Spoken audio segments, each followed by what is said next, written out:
few things up here, and as you mentioned, and Jessica mentioned, my name is Dino Watt, and I just want to first of all thank all the previous speakers. I've been able to be here a little bit this morning, Saturday afternoon, and let's give them a round of applause. They did a great job for you guys.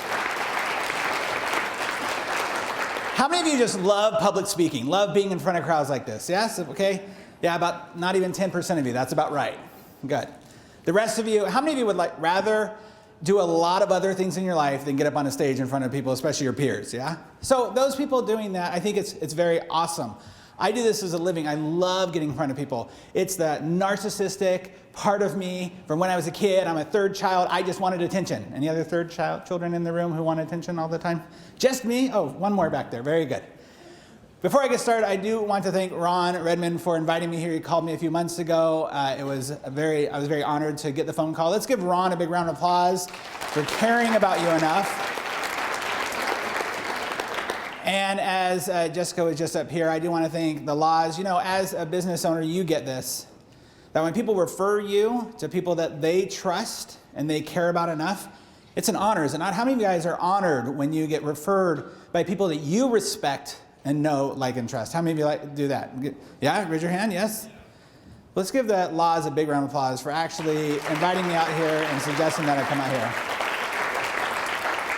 There's a couple of familiar faces in the room too, and I appreciate that. But, you know, I really want to thank the most important people here, and that's you.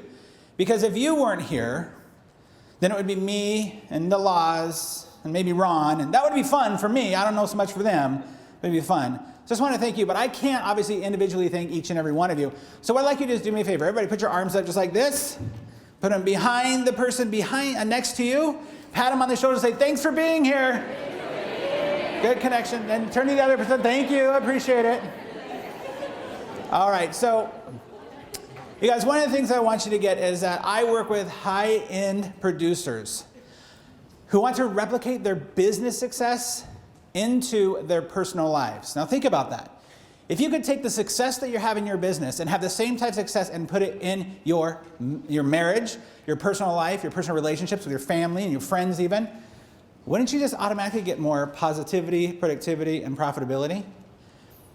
I think one of the things that's very interesting is a lot of people think that in order to have a more successful relationship, they just need to make more money. So they put their heads down and they work, thinking that as soon as I make enough money, this will take care of itself.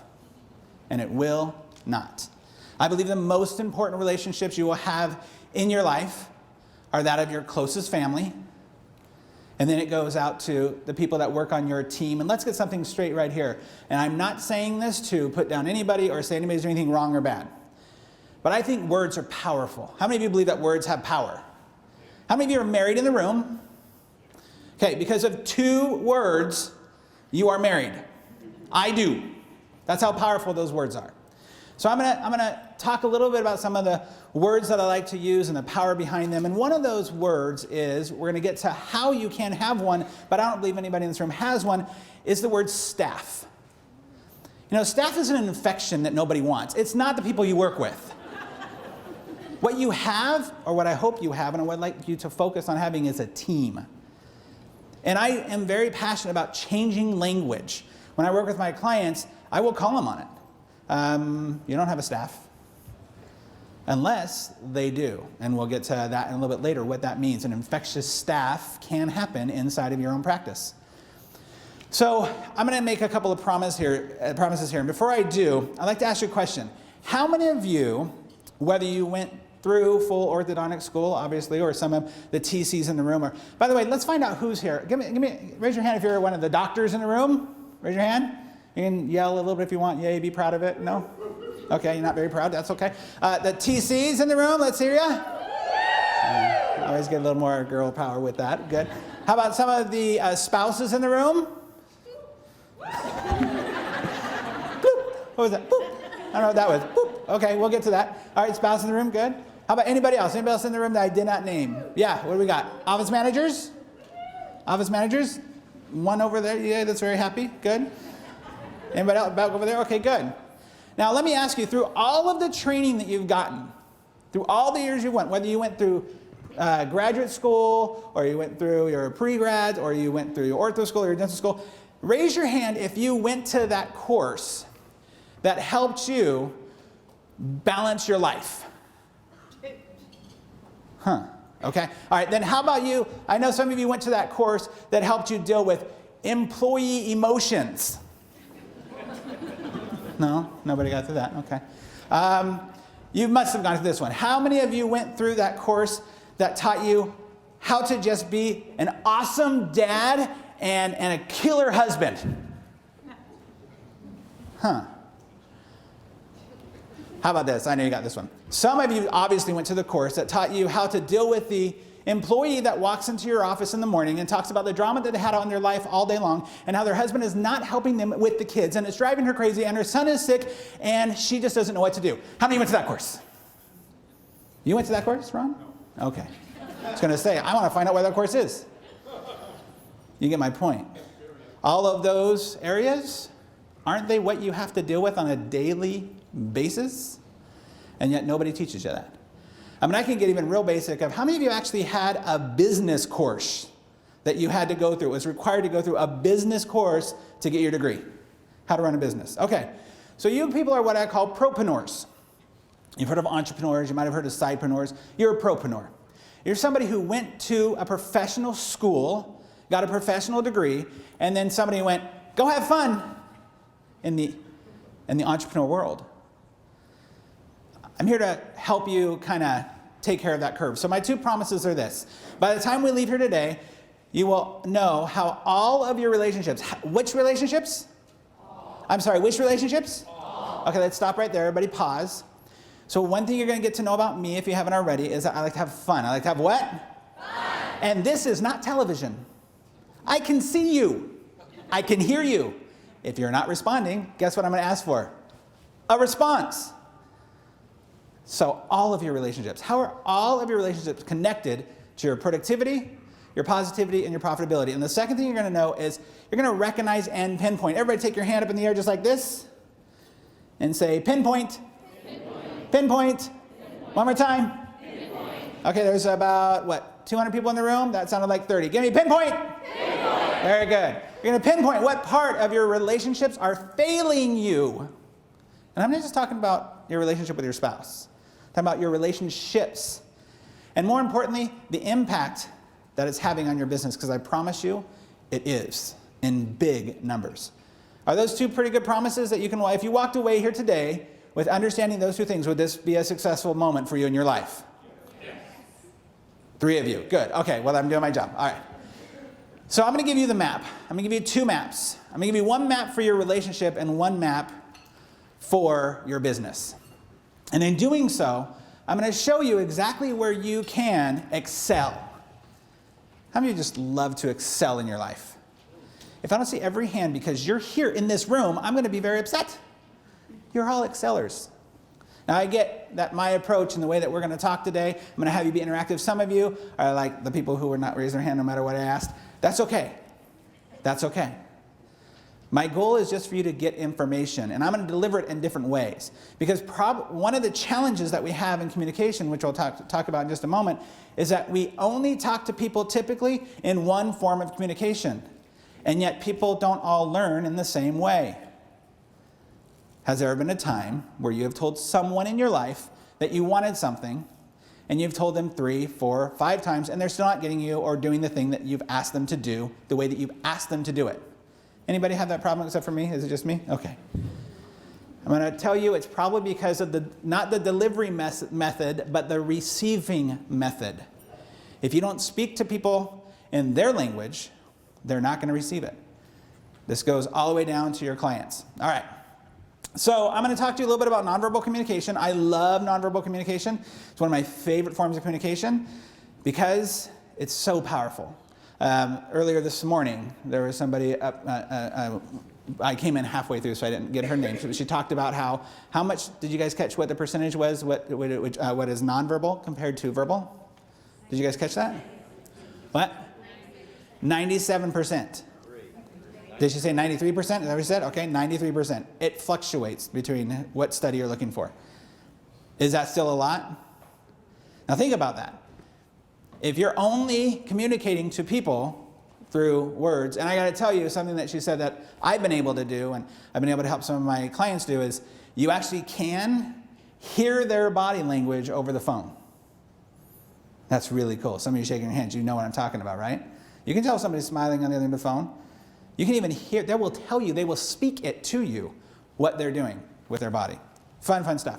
All right, so on your table here, you had a little handout sheet. You can fill this out if you like, that's great. I'm going to walk you through some of the stuff. I have a little place back there for some aha moments. If you have aha moments, some what moments? Aha moments. I just want you to be able to use this to take with you, but I'm going to give you a tool in a moment. I've seen a lot of you today like taking little pictures with your phones, which you're never going to be able to read, and all the fun stuff that you're trying to take notes, and I'm going to make that super simple for you in just a moment.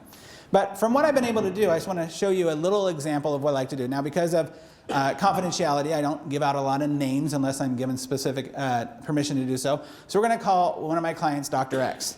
Now, Dr. X is an orthodontist. He is not a part of the Schulman Group, so is he an okay guy anyway? I mean, I know he's not a 10, maybe a 9. I get it. But after working with me, he went from a marriage on the edge of divorce, literally on the edge of divorce, to communicating like never before. Better sex, and yes, people, I will use the word sex a few times today. I deal with marriage. It's going to be part of your life. Is that okay? Anybody afraid of me using, Ron, calm down. And that was a little too enthusiastic back there. Yes, he's jumping up in the air. All right, better sex than it had in years, and actually enjoying each other. He became the leader in his office again. And this is key. Leadership is key. Now, there's a couple of leaders in this room. Matter of fact, everybody in this room are leaders, just at different levels. The problem I see often is too many doctors stop being the leaders and hand over leadership to other people. Now, there's transference of leadership and authority, which we'll talk about, but then there's just handing it over. That's not good. And the most fascinating thing that I love about this example is that he added an extra $200,000 to his annual bottom line just by switching a few things. Did I mention that I've only been working with him for 3 months now?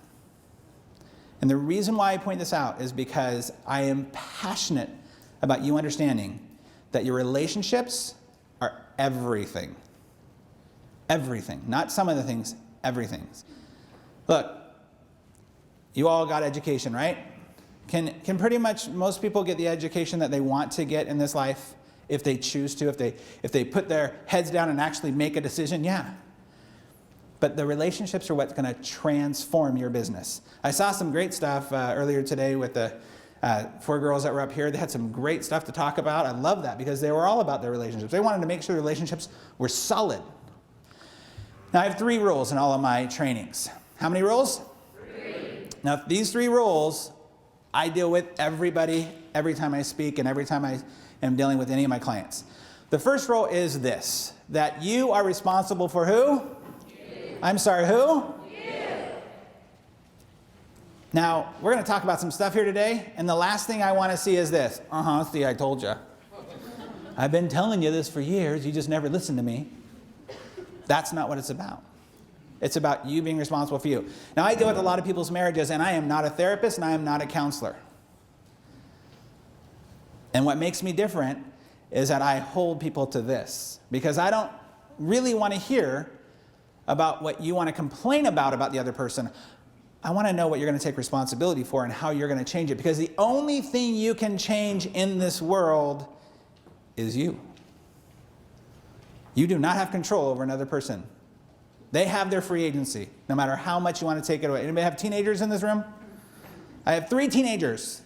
We had 3 kids within 3 years. So I'm dealing with 17, 15, and 14 right now. Don't you wish I could take away free agency from every single one of them? Oh my gosh, I pray for it every night. Come on, God, why did you not let me just have all the decisions and control in their life? Anybody else have teenagers that can relate to me? No, you're all perfect teenagers. That's good to know. I'm going to ask you about what you do. Number 2, you have to play full out. What does this mean? Look, we're just going to be here for a few minutes together. I'm going to have a lot of fun with you, hopefully. But let's just play full out. Let's just get it all out there and have a good time together. Sound good? Yes? All right, and the last one is we're going to make it a safe place. What do I mean by that? Well, I mean that in what I do, obviously, I deal with emotions. I deal with stuff, we'll call it. And sometimes, even in this conversation, it comes up. Is that me? Sorry about that. Stuff comes up. As a matter of fact, at one of the recent events I was at and I was speaking at, the end of it, I showed everybody the map that I'm going to show you in just a moment. And this gentleman raises his hand after I'm done, and he says, I just want to let you know, I've been divorced for 30 years, and everything you said was exactly the way my marriage crumbled. And we get sometimes some emotional stuff. I'm going to talk to you in a moment about my connection with all of you as orthodontist and what you mean to me in my life. I don't know what that is. I'm not moving. I don't know. Is it me? Okay, we'll go on.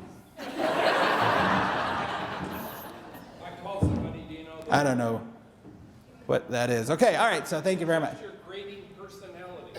It's my grading personality? Yeah, awesome. I'll take that as a compliment because I choose to. Seriously, I don't know what I'm doing. Let's try this one until the AV guy gets it. It's not me. I think it's, yeah. That puppy dog. There we go. Awesome, cool, thank you. Thank you, give me a round of applause. Thank you very much for that, Ron. It's like my own personal assistant. I love this. This is great. All right, so we're going to make it a safe place. Now, can everybody agree to all three of these rules right here? Yes, raise your hand. I need to see 100% participation. You're not sure? You're thinking about it? And not quite sure you want to keep it a safe place. I understand. All right, thank you very much for that. Okay. Now, instead of having to worry about any notes or anything like this, I'm going to give you guys a gift. I'm going to give you guys a few gifts, actually. So if you have your cell phones, I just want you to take your cell phone out right now. Keep it on silent. And I want you to text your name and email. Your what? Name and email. And I'm going to tell you why in just a moment. You're going to love this. And just so you know, whenever I teach, I like to show off gifts and things that you might be able to use in your marketing. Because this has been a game changer for some of my marketing. I'm going to send you right over here on the corner right there. That's all the PowerPoint slides that I'm going to be showing you today. You're going to have every single one of them. Okay? So you don't have to worry about notes. They're all going to be there. Right here's a little message from me. It's a video message. This is what I call my desk. I send this to all new possible clients or just people who I want to give a lot of stuff to. In a moment, as soon as you text your name and email into there, you're going to get a little thing back that says, do you agree? Just type in agree. You don't have to do it all in caps. But this is a video message from me about what is all on the desk. And you actually can't see all of it right at the bottom here. There's 4 more reports. This is a book of mine called The 10 Commandments of Effective Communication. I'm giving you my book. Just want to give it to you. This is obviously my information. This is a little video. This is a little audio. I do a podcast every week, 3 times a week, called The Business of Marriage, Marriage Advice for Entrepreneurs, where I interview successful entrepreneurs about how do they grow their business without sacrificing their marriage. That's a sample of it. And then down below here, there's 2 more books and a report. I just want to give you a ton of stuff. Is that okay to give you stuff? Who likes free stuff? You guys like free stuff? Is okay? Just a few of you like free stuff. Okay. Once again, I can see you. Who likes free stuff? All right, very good. All right, we all good with that? All right. We'll come back to it later. Okay. All right, so where were you in the summer of 1980? I want to know. Where were you summer of 1980? Huh? Where were you? Graduating 6th grade. Awesome. Huh? Oh, wait. Who was not born in 1980 in this room? Wow. Wow. I think that's honestly the most I've ever had in a room. This kind of makes me feel even worse. Wow. Okay. Well, in 1980, for those of you that weren't there, you missed out because it was a lot of fun. We had some really cool things like Empire Strikes Back came out. Remember that? We had Who Shot JR? Who was obsessed of that over the summer of waiting to find out who shot JR? Yeah. Whose moms were obsessed with that? That was mine. We had Caddyshack down here. And then we had The Miracle on Ice happening. Yeah? 1980, good year, yes? So for me, 1980 was the year that I stood on a sidewalk and I watched as my father packed up everything he owned in his little Honda hatchback and drove away from our house. It was 2 weeks earlier that my mom took us out to get ice cream. I was so excited. I used to love ice cream.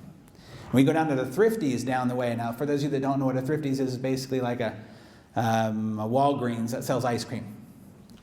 And you can get ice cream for $0.25. You can get a double scoop for $0.25. And I went down there. I was so excited. I got my chocolate chip and rainbow sherbet. They would go well together, I promise you. It's really good. Chocolate chip and rainbow sherbet. Rocked it. And I get back into the car, and there's my little sister right here, Buffy. True name, that's her name, Buffy. And then my brother Tim sitting right here, and I'm sitting in the middle like I always did because I'm the third child. And I'm licking my ice cream all excited and licking away. All of a sudden my mom says, hey, Dad and I are going to not live together anymore. We're getting a divorce, and Dad's moving out. I've never liked ice cream since then. Never. I just don't understand. I don't get it. People will want to go get ice cream or eat a whole bunch of ice cream. I don't understand it. 2 weeks later, I'm standing on a sidewalk. And I watch as my father drive away. And you know what was so frustrating for me? Was that as a little kid, I remember the challenges that I had and the things my parents said to me. So, for example, did you know, how many of you are baseball fans in the room? Did you know that you can actually strike out in T-ball? I've proven it time and time again. But every time I struck out in T-ball, because I am pretty deficient of any type of sports gene whatsoever, my parents told me to never give what? Yeah. I also had a speech impediment growing up. I could not pronounce my R's. And so kids would make fun of me. I would say things like mustard, and kids would make fun of me all the time. And I worked with a speech therapist, and it was hard. It was really frustrating for me.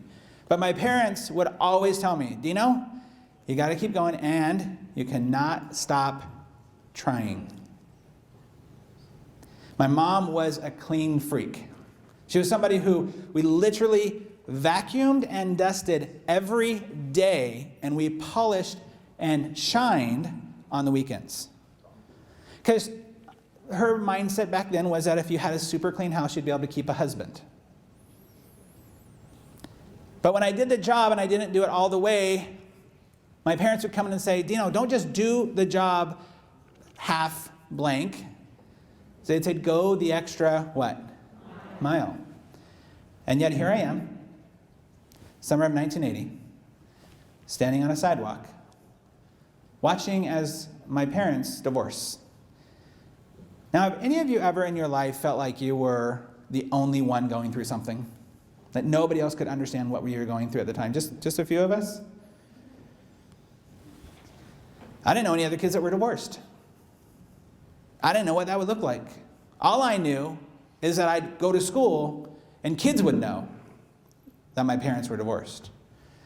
All I knew is that I'd go to church and I'd walk down the aisle at church and I'd get the look, the pity look. Transformed my life.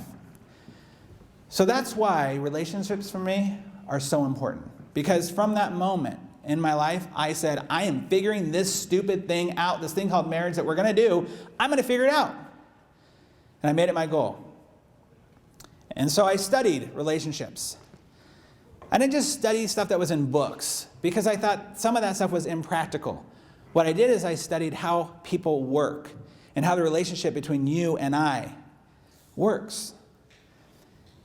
Now, cut to a few years later, I became a business coach for real estate investors. I was doing some real estate investing in California at the time, and I was recruited by one of the best and most profitable coaching companies in the country. And in 2006, I actually became the mentor of the year for this company. Now, how did I become mentor of the year of this company? I didn't know. I was just teaching people what I thought. What I had done to be successful, that's all I taught them. I wasn't an actual coach. I didn't go to coaching class. But something I saw very interesting in my clients. My clients were almost entirely couples. Couples who were trying to work together in a business but had no clue on how to do it. And so out of the 45 minutes that we spent together, I'd spend about 40 of them dealing with their marital issues. It was frustrating for me. But about 6 months into it, I had a client come to me and say, Dino, this isn't just working well in our business. It's rocking in our marriage. Do you teach something like that? Now, everybody take your little hand and go like this. Put it over your head just like this. And go, ding. Anybody have a light bulb moment in their life? This was my light bulb moment. I went, wow, if I could take business principles that these people understand and put them into their relationship. Now, how many of you have ever, I know nobody in this room has had this issue, but how many of you have ever dealt with somebody who you have one idea of how you want to do something and they have a totally opposite idea of how you want to do something? Anybody ever know somebody who's done something like that? I'm not talking to anybody in this room, I get it. Nobody, but anybody, yes? That's what I dealt with every day. So what if I could change that? So I said, why not marriage? Why not take the same situation and put it into marriage? Now, I had this knack of being able to see things that other people can't see, and right in just a moment I'm going to give you guys a little test. How many of you guys like tests? How many of you do not like tests? Better hand raise. Good. Okay, that's me. I'm going to give you a small test, only 10 seconds long. Is that okay? By the way, where are my D's in the room from this today? Where are my D's? Where are my I's? Wow, out of I's. How about my S's? And my C's? All right, I's, you're dominant. Come on, woohoo. Look that up. Come on. All right, we're going to give you this little test here, and I want to just give you an example of the things that I actually was able to see things differently than most people could see things. I'm going to show you this. Now, this test, all I want you to do, and if you've seen this before or used it before, go with it. Don't spoil it for the person next to you, right? Yes? All I want you to do is count all of the F's in this sentence. F as in Frank. Right? Ready? 10 seconds. Ready? Go.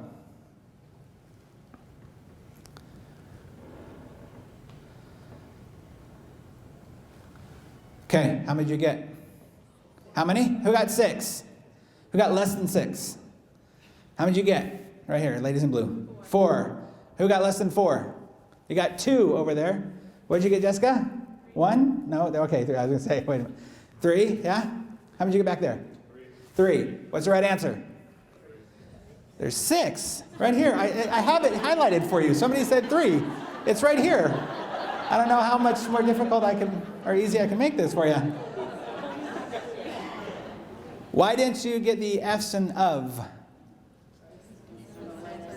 What's that? Because it's little, okay. What else?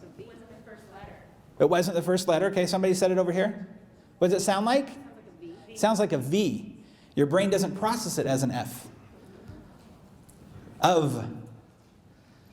It's these types of things that I love. Anybody else like this type of stuff where you get to find which one is not like the other? That's what I like to do. All right, so here's one of the funny things. I'm going to see if this microphone works now. Is that any better? Hello? Testing, no? Test. There, good? All right, we'll try that out. I'm going to need to use my hands here. All right, so let me give you an example. One of the biggest challenges most couples say they have in their relationships is communication. Has anybody ever heard that before? Yeah, communication. So what the professionals tell you to do, and what is a very common thing, there's a lot of different methods, but here's one that is very popular. If you read books, or you go to a psychologist or a therapist, and by the way, I'm not knocking any of those, I'm just saying I look at it a little differently. The average marriage counseling rate of success, anybody want to give a guess on what that is? 30%. What's that? 15, what'd you say? 30% is correct. Very good. He wins the prize. Give him the prize, Ron. Did you bring the prizes? Okay, all right. He didn't bring any prizes. Sorry, it's not my fault. All right, so 30% success rate. How many of you would be okay with your business having a 30% success rate with your clients? How many would keep a cell phone that worked only 30% of the time? I mean, we get mad when it's not working at 30% speed, right? It's like, oh my gosh, go faster. 30%. So, books and counselors and therapists will tell you one of the methods is reflective listening. Who has heard of reflective listening before? Yeah? All right, not a lot of you. Here's the summary. Wife, I'm going to tell you what I'm upset about. Here's what I'm upset about. Did you understand me? Wife says, yes, what I heard you say was this. And he says, well, that's kind of what I said, but it's really this. And this is what I'm really saying. And she says, okay, well, what I hear you now saying is this and this and this. And he says, well, that's kind of closer, but not exactly. And then she says, yes, that's kind of what I'm thinking you're saying. Is this correct? Well, we're pretty close. We'll take it at that. It's not a bad method if you do it more seriously than I just did. The problem is, how practical is that? How many of you guys have 5 minutes out of your day just to have a conversation about one little thing that you need to take care of? Anybody have that 5 minutes extra in their day? Okay. So what I do instead is I do what I told you at the beginning. I look at not the way you're speaking, but the way they learn. Let me give you an example.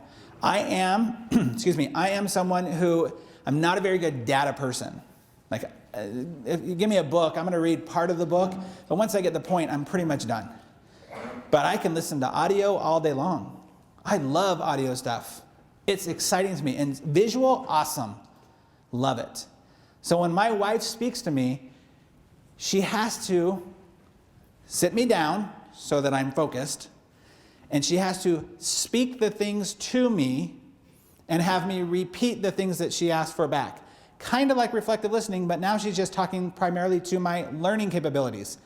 Know where she gets the most frustrated with me?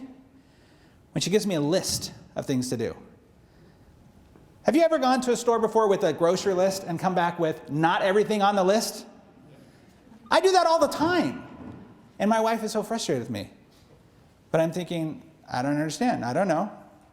She's not teaching me or speaking to me in my language. So that's some of the little things we can do. So what we did as part of that is we understand that when you are speaking in a feeling emotion or an emotional word, and they're thinking visual, or they're a learner of visual, I should say, you might as well be speaking Japanese to a Chinese person.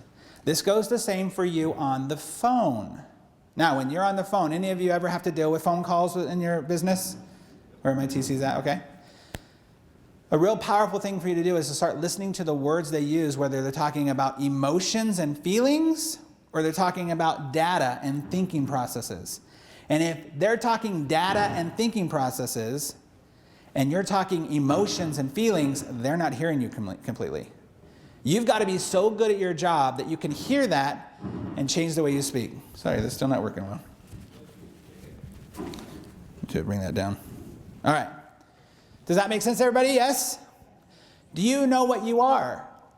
Do you know if you're a visual, a data, a kinesthetic? Anybody? Do you know what you are? Raise your hand if you do. All right, turn to your neighbor and say, I don't know or I do know what I am. Go ahead, tell them whichever one it is. Oh, wait, stop. Okay, I saw about a quarter of you do that. I said, turn to your neighbor and tell them. Speak to them. Use your speaking words, and they're going to use their listening. All right, now that you've got to know a little bit about me, I want to know a little bit about you, but I need some help.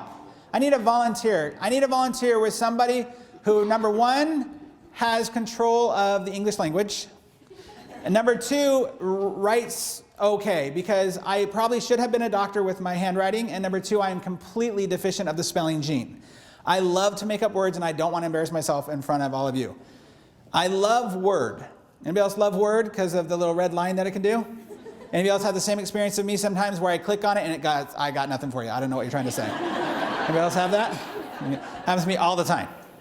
So I need a volunteer. I need one person who actually has okay handwriting. Anybody want to volunteer with me? I promise it's not going to hurt. I'm not going to do any magic trick on you. Not a single person in the room wants to volunteer. You'll volunteer? All right, give him a round of applause. Go ahead and stand up. Come on up. Oh, wait. Oh, look at that. Oh, what? Okay, he has better handwriting. Thank you, both of you. What's your name? Craig. Craig, everybody say, hi, Craig. Hi, Craig. All right, a little bit better than that. Hi, Craig. Hi, Craig. Say, you can do it, Craig. All right, Craig, all I want you to do is take any one of those markers. You can switch them up a little bit. Matter of fact, I'm going to ask you to switch them up as you're writing. And Craig's going to write down stuff for us right now that you're going to tell us. So what I'm going to do is I'm going to ask you, in your life, a little bit, a question. And basically, I just want you to shout out answers. And we're going to give Craig a little bit of time to do it. And he's going to write down what it is you say. Is that fair? So the question is this. Where do you feel sometimes in your life that your relationships are suffering? Where in your life do you feel that relationships are suffering? Whether that be with your patients, whether it be communication, whether that be with your spouse, whether it be your kids. Once again, a safe place, right? Safe place. Cool. So go ahead. There wasn't a lot of volunteers raising their hands, so we're going to pry it out of you. Go ahead. Spit them out. Team. All right. You don't have to wait for me. You can just go ahead and write it. All right. There you go. Team. Oh, wait. Now, do we get the judges writing now? Pretty good, right? It's okay? All right, good. All right, good job. Okay. All right, with your spouse. All right, we had spouse. Go ahead and keep screaming them out there. Children, okay. Parents. Financial. Let's switch up the colors there after this next one there. There you go. Financial. What's that? Your relationship with time. Good, thank you. Financial, time.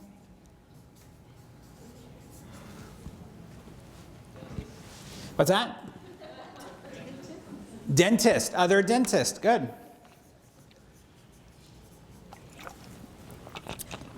Come on, keep going.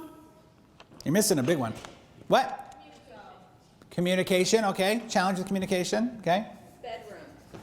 Bedroom. If it's hard for you to spell bedroom, just put sex down. Unless she's talking, are you talking about cleaning the bedroom? Okay, I just want to be clear. Clarity is important. Okay. All right. What else? Yourself.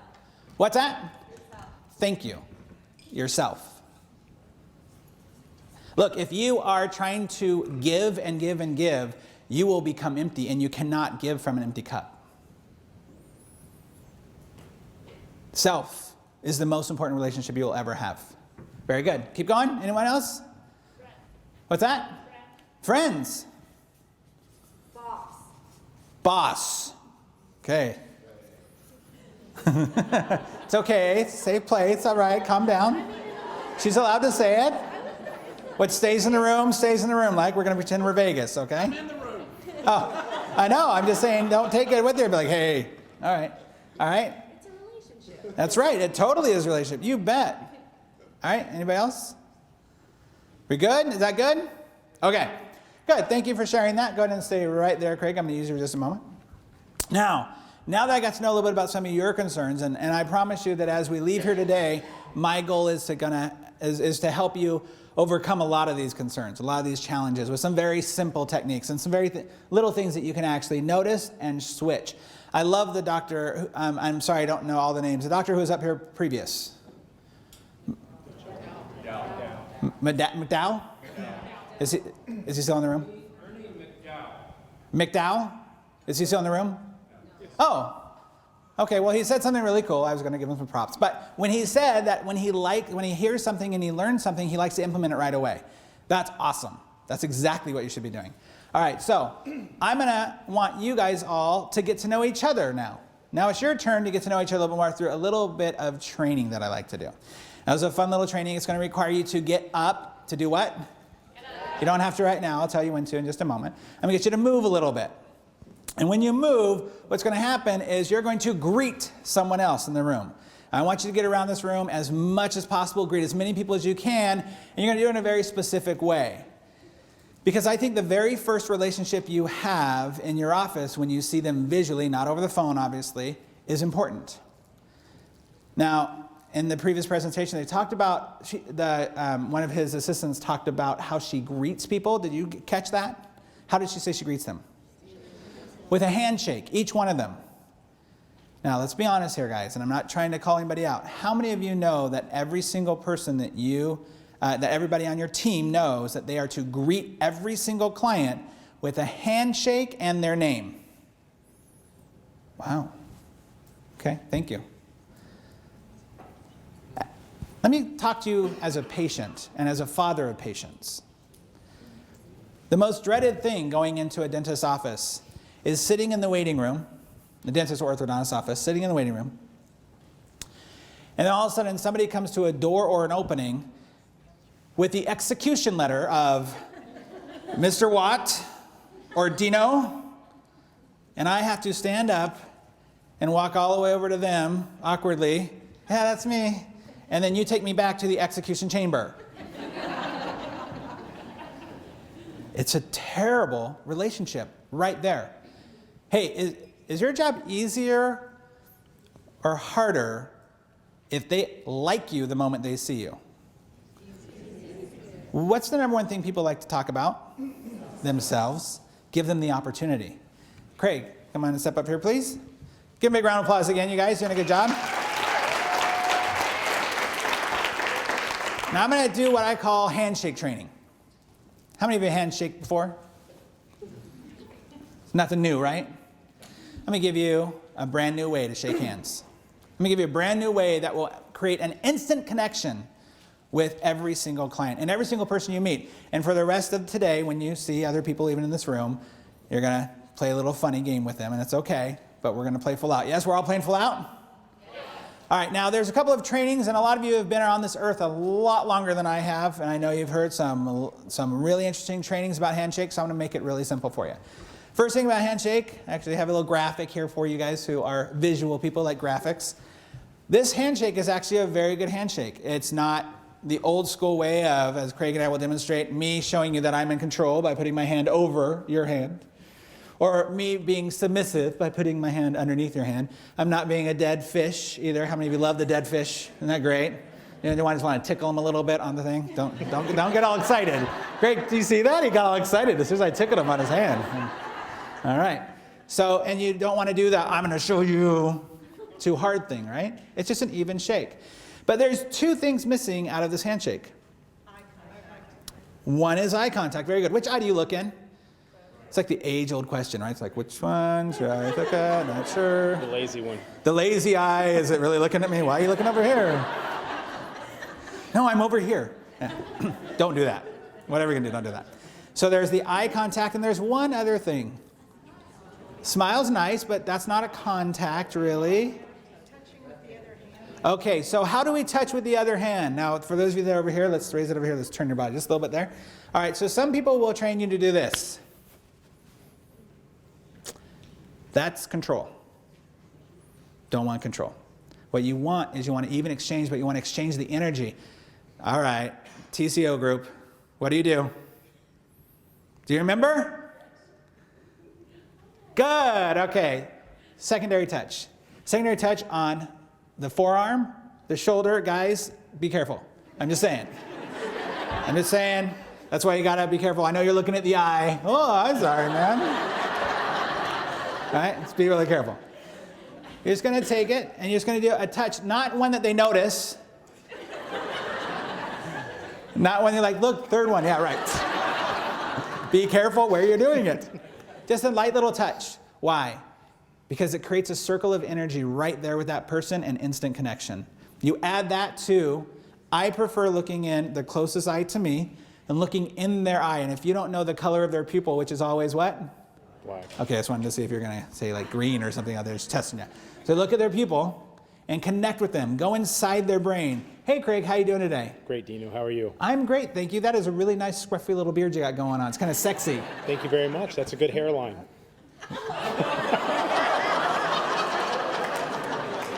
I will not take that as a compliment. It's a family trait, thank you very much. Can I get another volunteer up here? Anybody? Anyone who doesn't mind my hairline? At least I'm not trying to make up for my hairline with scruffiness. Okay, so what I'm going to do is now in a minute you're going to have 60 seconds. How long? 60 seconds. And you're going to go around this entire room and meet as many people as you can. And I want you to overdo it. I want you to do what? Overdo it. Overdo it. Why? Because if you practice it one way, you know you're going to pull back when you get into the office. So let's go extreme. And then when you get in the office, you're going to do it perfectly. Good? Who's excited? 10 of you. Good. I'm moving up in numbers. That's awesome. The rest of you are like, all right. Good job. Good job. Give yourselves a round of applause for that. You guys did a good job. So in order to fully understand relationships, one of the things my wife and I had to do is we decided to get certified as body language trainers. Now, let me be totally transparent here. The only reason I became a body language trainer is because my wife became a body language trainer first. And I am not a dumb guy. If my wife's going to be able to see the stuff that I'm not saying, but she's able to read, I need to know what that's about. How many of you guys understand what I'm talking about here? That's a good, smart move, right? So, I became a body language trainer. And what's very interesting is this happened after we started helping couples with their relationships. And one of the things we're able to do, I told you earlier about being able to see things that were interesting. Now I was able to go in and find out what those things meant. Now, the way that I approach body language is a little different than a lot of people, because a lot of people look at body language as some way to detect things like, oh, they're lying, or they're not, I would say the same thing, not telling the truth, or they're being elusive. I don't do that. My way that I look at body language is to use it as a tool to ask a better question. To ask what? Do you guys realize that you will get anything you want in life if you know how to ask the right questions? Let me give you an example. I'm just going to put a suggestion out there that in your initial phone call that you have people make from your office, that the question is built into everything they ask, which is, so why are you coming in? Why is it that you're thinking braces might be good for you? And I want you to put that somewhere where everyone in the office knows exactly why that person is coming in. Because then you can have a conversation with them about what's important to them.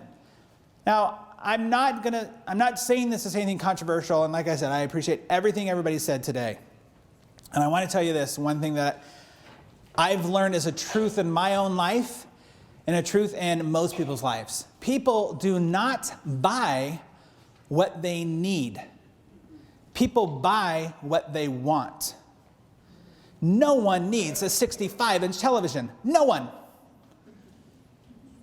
Everyone buys what they want. And of course, I'm not talking about food, but even on that, the type of food you want is what you buy. So find out what they want. So for myself, I was born, and I didn't know it was a common thing until I started working in this industry. I was born with an extra tooth in my mouth, to where it stopped the top two teeth, my front two teeth here, from coming in correctly. So literally, as a 9-year-old boy, my parents just went through a divorce, I have a speech impediment, and now my teeth are coming in like this, completely jacked up. Two things that were a big problem for that. Number one, I wanted to be an actor growing up. How many actors you know with totally jacked up teeth that go like that? One, great. I'm already out. It's terrible. Second thing is this, kids, anybody ever have a time in their life where people weren't actually totally nice to them? And maybe they were made fun of a little bit for something they wanted to do or something that they did or some way they looked? Yeah, kids weren't nice to me. So I had to get this big old operation when I was a kid and had to take out that tooth and do this other stuff. All I remember is the laughing gas part of it. That's all I remember.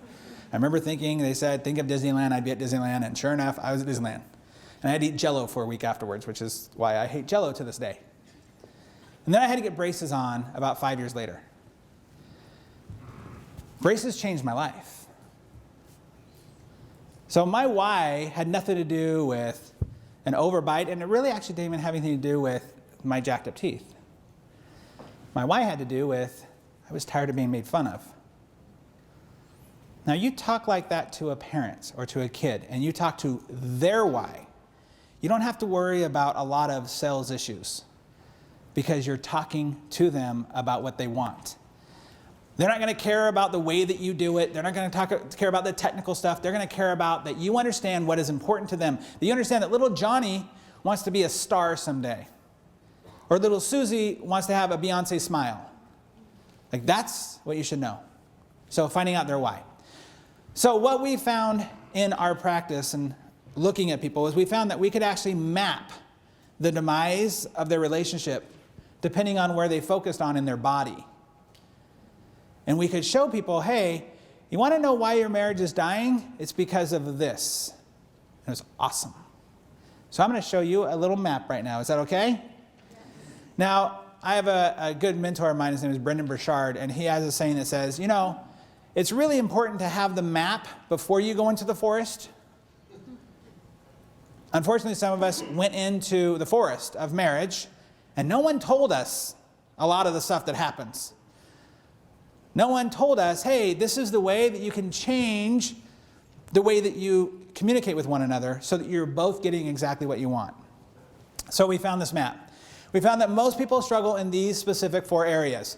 Number 1, communication, which we talked about. Number 2 is sex. Number 3 is money, which is the number 1 stated cause of divorce in this country. And number 4 is vision. People not actually having a vision for their marriage. How many of you have either like a mission statement or some sort of vision or core principles that you have for your business? Raise your hand. All right, right over here, you raise your hand first. Why do you have that? To remind us daily why we're practicing. Yeah, to remind you daily of why we're here and why we're serving. Great answer. Give a round of applause. Great answer. How many of you have a specific vision or core values for your marriage? Great, same guy in the laws. Now, doesn't it make sense if the point of having a vision or a mission statement for your business is to remind you daily, to quote him, would be the same thing to do in your marriage. Remind you daily of why you're married. So here's my mission in life. It is to reverse the direction of divorce in the world. It's a pretty big goal. Honestly, I pretty much know I'm not going to do that in my lifetime. So my goal is to make sure I leave things here to last beyond me. But what it does for me is when Shannon and I are having frustration, and I should have mentioned my wife's name is Shannon, when we're having frustration or breakdown in our marriage, and we do, that I know I can't be on purpose and I can't be doing my best job for my clients if I'm in breakdown. So what brings me back to deciding I'm going to get a better communication, I'm going to apologize, I'm going to do what I need to do to get back to a thriving, amazing relationship, is I think of my mission. I cannot reverse the direction of divorce in this country and in the world unless I have that in front of me every day. So vision. So I've created certain systems. I've created systems. If you want better communications, cool. I can create a system for that. I've already got it done. If you want a system for better sex in your marriage and understanding that you can get exactly what you want every time you want sex and having your expectations met every time, have it. The Cure to the Sex-Starved Husband. Created it. Done. You want more money or more clarity on how to work with your spouse in your business? Great. We created a program called Making Love and Money Work. You want a very specific vision? We got it. I basically look at myself as the Steve Jobs for relationships.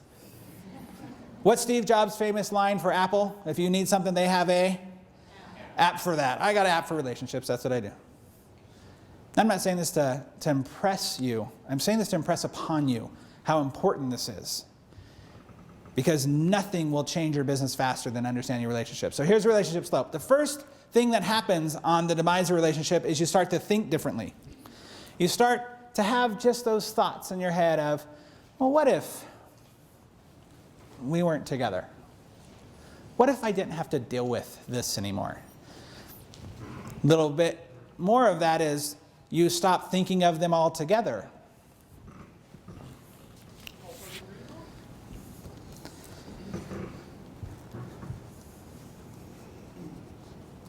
I'm not going to ask anybody to admit any of these, by the way. All I want you to do is to recognize. To do what? To recognize where maybe you might be. And guess what? None of it is irreversible. I truly believe if I have 2 people in front of me who want to make a relationship work, we can make it work. But they have to want to. The next thing is seeing. They stop seeing their future with their spouse. They're looking at them totally different. Now, how many of you remember when you were first dating your spouse, they were fine? Remember that? More than that, how many remember seeing them like they could do no wrong? They were so wonderful. They did everything right. They said everything you wanted them to say. They were best with all of your friends, too. It was wonderful. How many of you don't see your spouse that way anymore? Your perspectives have changed. In another training I do, I talk about the challenge of having this paradigm shift and perspective shift in the relationship. When you were first dating them, they were someone who, let's say, was funny and spontaneous. Cut to 10 later, they're sarcastic and never reliable. It's the same exact thing. You're just looking at it differently. You're seeing it differently. Next is in your hearing. All you hear is the negative. Their voice is like that cartoon on the Charlie Brown cartoon. Okay, for those of you that weren't born before 1980, there is a cartoon voice, wah, wah, wah, wah, wah, whenever an adult would talk. That's what you hear when they talk. Then you would go to the speaking and how you speak about them and the words you use to describe yourself with them and who they are. And this is one of the most dangerous spots that we see. Because what will happen is sometimes we will start speaking about our spouse in the negative to people we work with or other people of the opposite sex. Most, not all, but most of the affairs that we see that happen right here. Because they started confiding their feelings about their spouse and about themselves and someone else who was willing to listen and hear them. And so they think, oh, they must really care because they're listening to me. The next is feeling. And then the feeling that we describe here is the numbness that some couples get. Does anybody know any couples in their life? And I'll admit to this, my parents went through this, even my mom and my stepdad for a while, where it was like there was nothing going on between them, just numbness. Know what I'm talking about? Anybody? Okay. Then we go to spiritual. And I'm not talking about religious unless you are religious. And what I'm talking about is this. Sometimes we go to this place of when all else has failed, when we can't see anymore, when we're not hearing and feeling this anymore, we go to why God, why me? And you feel this disconnect between you and God. But for those of you that aren't religious, there's still a spiritualness between you and your spouse. There's a connection. There's that thing between the two of you. That disappears. It's gone. And the last part of the slope is physical. And a lot of people think this is interesting. Because a lot of people think, well, man, I'm not going to have sex with somebody that I don't have all these other things with. It's not just sex, by the way, but I got to tell you, because of the way that we are as human beings touch-starved, and we crave touch from other people, that a lot of couples will allow sex to continue in their relationship even when everything else is gone, just to get the carnal desire out. There are plenty of people that we deal with who are newly pregnant and they're seeing us. They're definitely still touching each other. But you know what's more dangerous to us than a couple that doesn't have sex to each other, with each other, is a couple who doesn't touch each other. Couples who sit next to each other and don't hold hands anymore. You know, I saw this cool thing yesterday. I'm on a tangent here for just a minute. On my plane flight here, we got onto the tarmac here in Austin, and it was raining so bad and lightning so bad that they didn't allow us to get off the plane for about half an hour because they wouldn't let the crew come out. And sitting next to me in the double seats here, there's 3 seats here where I was sitting and double seats right here, was a couple. They had to be in their 70s. And for whatever reason, I just looked over to see them, and in that exact moment, she reaches over and grabs his hand, and they interlock fingers and hold each other's hands. Now, for somebody who does what I do, that was a pretty cool moment. I got off the plane, and I don't know why this happened yesterday, but I got off the plane yesterday, and I opened up my phone, and I'm a little addicted to Facebook, so I go to Facebook, and I look at it. My wife had just commented on Facebook about how she was walking out of Costco, and she caught an elderly couple, she just said senior citizen couple is what she said, senior citizen couple in their car passionately making out. And she said it was so funny because she caught them and they saw her and they looked embarrassed and she wanted to say, no, go ahead, continue. That's cool. So where we know a couple might be really in danger is when there's no contact. When they live their lives in this choreographed way of their life where they don't touch each other anymore. That's more dangerous than not having sex. And when I talk about the death, I talk about it in a few ways. Number one, it's no news to anybody in this room that I deal not just with orthodontists, I deal with dentists, anybody in the healthcare world, chiropractors, stuff like that. And unfortunately, we do see a high suicide rate when it comes to doctors, dentists, I should say. I don't just mean divorce, because a lot of people will live their lives in a relationship and not get divorced, and the relationship will still be dead. But some people are chronically ill all the time. Some people just have checked themselves out pretty much and lived their own life. And some people do choose to take themselves off this planet. Now, this came to us, my wife and I, in a very real way. My father-in-law, Shannon's dad, was an amazing man, I should say.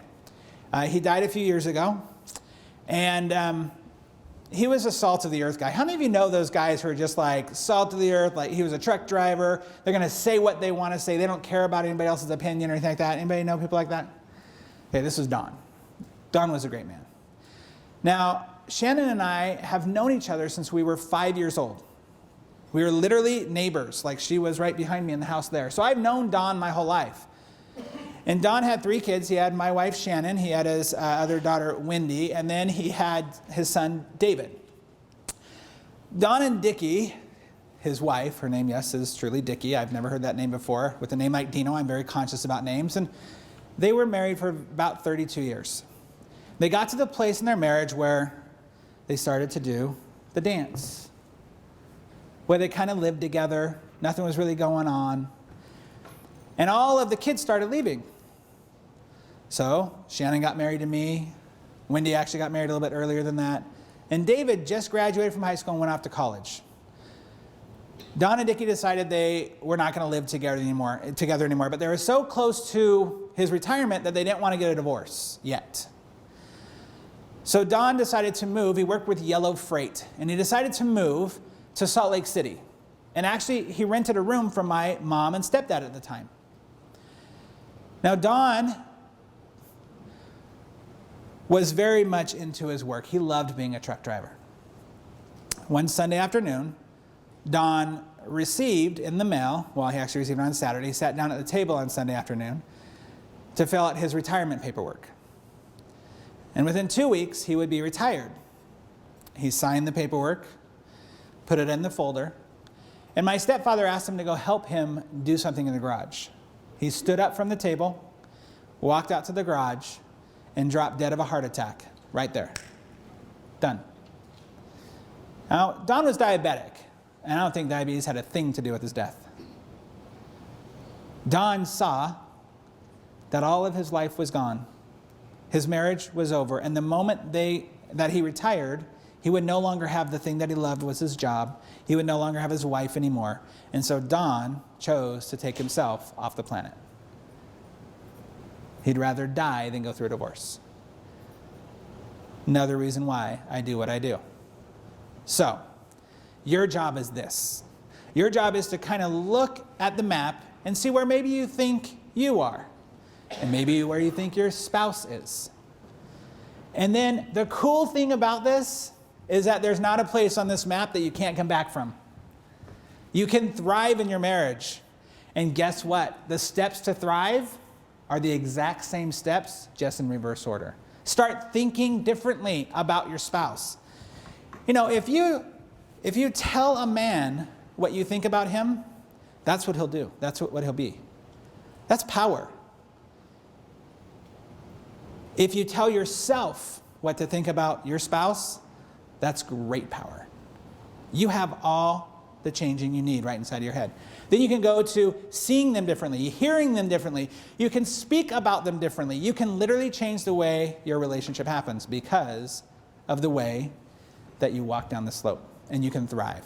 Now, the cool thing about it too is that relationships are not always going to thrive, right? I am not one to stand in front of you today and say, oh yeah, Shannon and I, we're always thriving. We're like the stock market, man. How many of you like the stock market too? Like up and down, up and down. It's like, okay, but at least we know, because you cannot change what you do not acknowledge. You cannot do what? Change. What? Say that louder. Change. It was almost cultish there for a minute. Did anybody get that? Everybody feel that? Like, change what you acknowledge is, you know, it's crazy. All right, so how does this help you in your business? Why is this important to you at all? Now, Ron gave a great example of he and his relationship. But let me tell you why it's so important. Because what I know is that your brain can't handle all the problems you have. Now, there is scientific data to show that our thoughts actually have weight. So think about this. If you're having challenges in your relationships and you go to work, can you possibly be 100% at your job. I know you all want to think you can, but you can't before you even answer. You can't. There's no way. Now, I know some of you are thinking, well, when I get into work, I'm so focused. That's where my passion is, and I'm just so good about this. But guess what? Your subconscious doesn't believe you. Your subconscious sits there and says, well, what about the fight that we had just last night? When am I going to have sex again? How come they never listen to me about this? Why is it that I said this and they don't listen to me there? And then my kids aren't going to listen to me there. You deal with all of this stuff. And then, as owners of a business, how is this going to affect my business? Why do I have to deal with all these problems outside of my business that I shouldn't have to care about? How come everybody gets to bring in their problems to me? I'm not the therapist. That all runs in the back of your mind, and it causes your brain to get full. So my goal is to help you make sure you clear the brain out so you can focus on what you do. Because as a patient, I want you 100% focused on my teeth. I don't want you to have to worry about that stuff. When you are not at your full capacity, you cannot be at your best job. There's no way possible. So in a second, we're going to do an exercise. I want you to write down for me on that little piece of paper that you have there. I want you to write down the areas in your life where you think that your brain is taken up by things that either, number one, do not move your business forward, or number two, stop you from focusing on what you want to focus on. Just those two things. You don't have to go too deep. I'm going to give you 60 seconds. How long? 60 seconds to finish this exercise. Here's a clue for you. Do not edit yourself. Whatever is coming up in your brain right now is what your brain wants to tell you and wants you to fix. However, we too often go, oh, I don't want to say that, or oh, no, I'm okay with that. Don't edit, just write. 60 seconds. You ready? 60 seconds. Sorry, let me get my clock here. Okay, stop. Good job. Give yourselves a round of applause for doing that. Good job. Come on, give yourselves a round of applause for doing that. Now, we're going to do what I call a partner share. You're going to grab a partner A and B. Hopefully it's somebody you did not come with, just so you can meet somebody new. So right now, and I'm going to have you stand up, find a partner A and B, and sit down with them. Are you ready? A and B. That means two people. Ready? And go.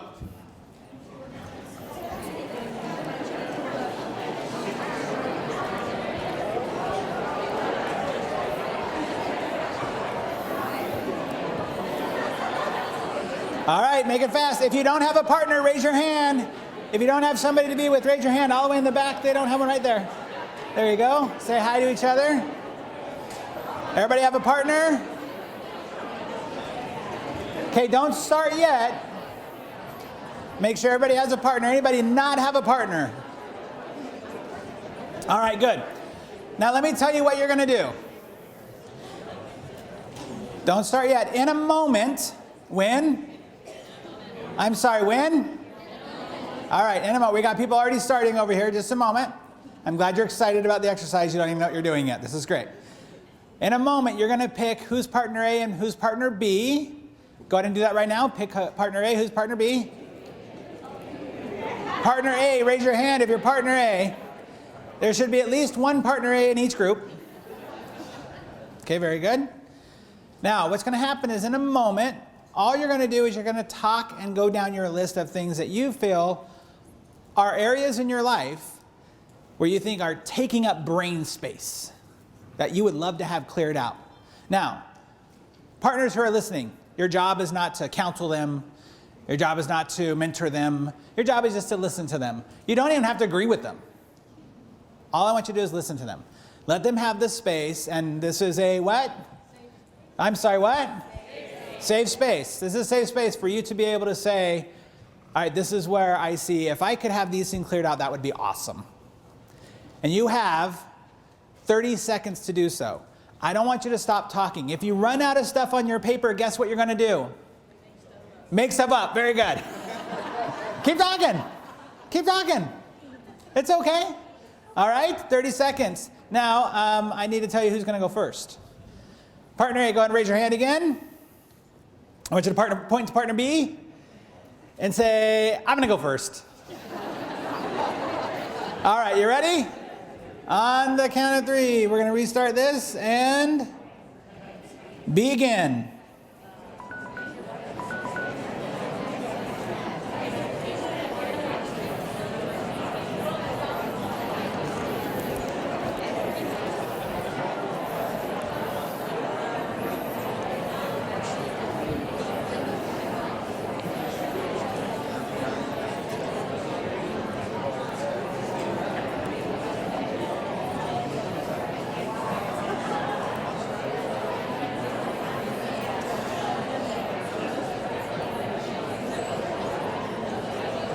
All right, stop, stop, stop. Give your partners a high five and say they're awesome. 30 seconds goes by fast, right? All right, now partner B, it's your turn. You got 30 seconds too. Get ready and go.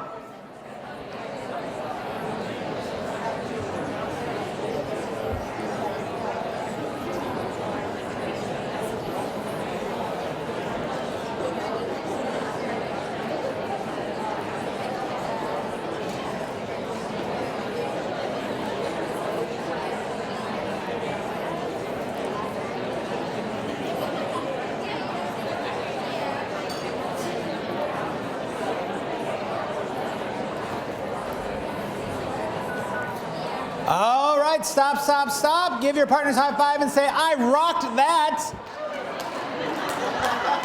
All right, good job. All right, stay right where you are.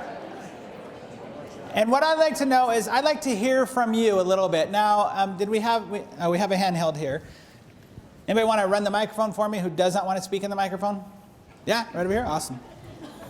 Close, it's easy. So since you volunteered first, well, I actually lied. Okay, so, no, I'm kidding. I just wanted to see your reaction. What I'm gonna have you do is just kind of stay up here, and we're just gonna get a few hands risen, and we just wanna do a little share with everybody else, because one thing I know for sure is that the problems you think you have, that you think nobody else has, a lot of other people have. And it's a lot easier to commiserate, is it not? It is a lot easier in life to go, oh, they all have that problem too. So for example, when I say, anybody ever dealt with a problem that they felt like they just weren't good enough in their life? Anybody ever felt like that? That they weren't good enough? Two of us. That's not a big crowd. I think you're all lying too. All right. So I just want to get a little share. Who's willing to share?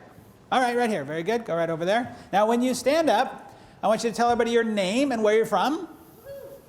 My name is John Murray, and I live in Anchorage, Alaska. Yeah. Your name is John? Is that right?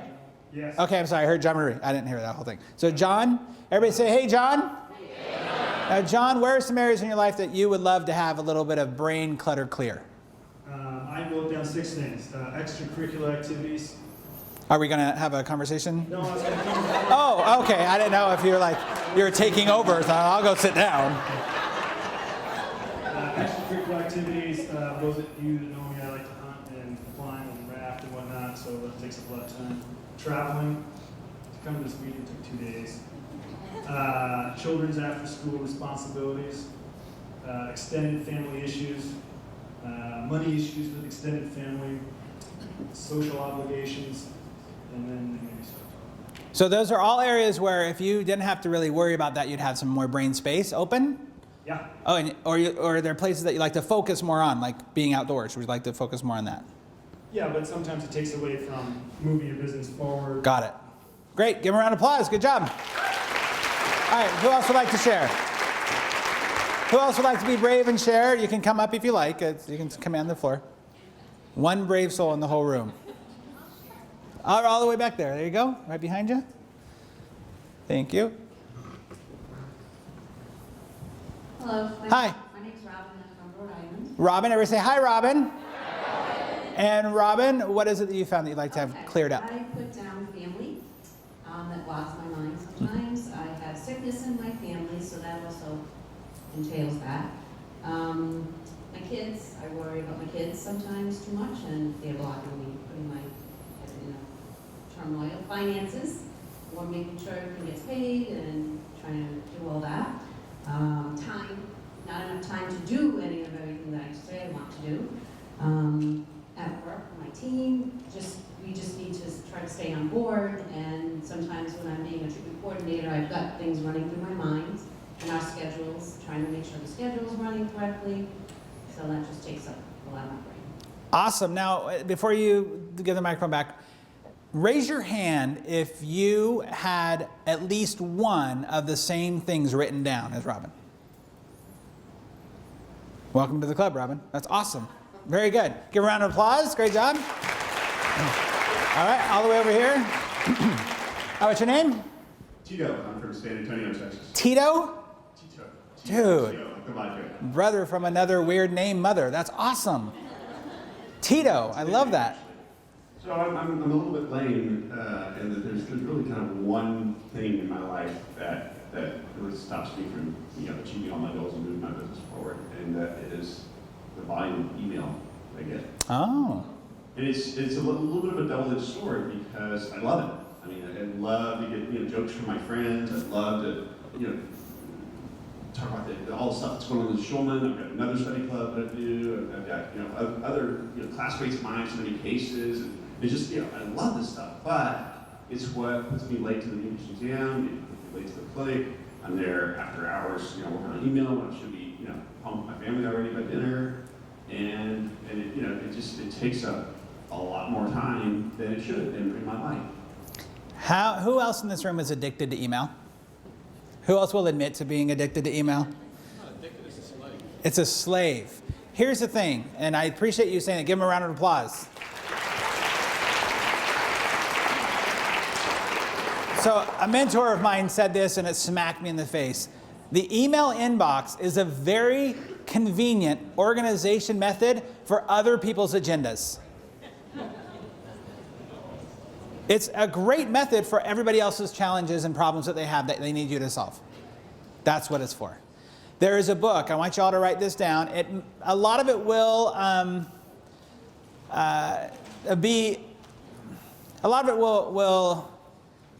be useful in what you do, and some of it might not, just because the guy who wrote it has an internet business, but you'll still get some really great concepts out of it.